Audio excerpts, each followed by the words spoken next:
Ration કાર્ડની દુકાને જાય, તું આમ ખોટું કરે છે, તું તેમ ખોટું કરે છે, ધમકાવે અને 2000 રૂપિયો નક્કી થઈ જાય એટલે દુકાન હારા મારી હાલવા પડે.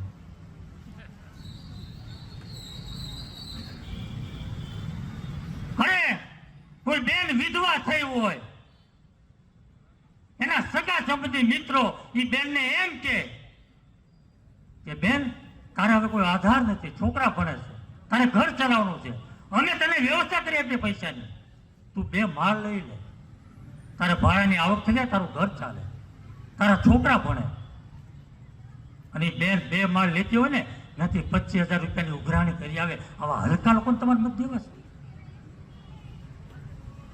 આવા લોકોને તમારે ચૂંટણી મોકલવા છે. 5 વર્ષ સુધી ભ્રષ્ટાચારના કાંડ કર્યા, હવે મત જોતા છે મારા દીકરા સુંદર કાંડ કરે છે.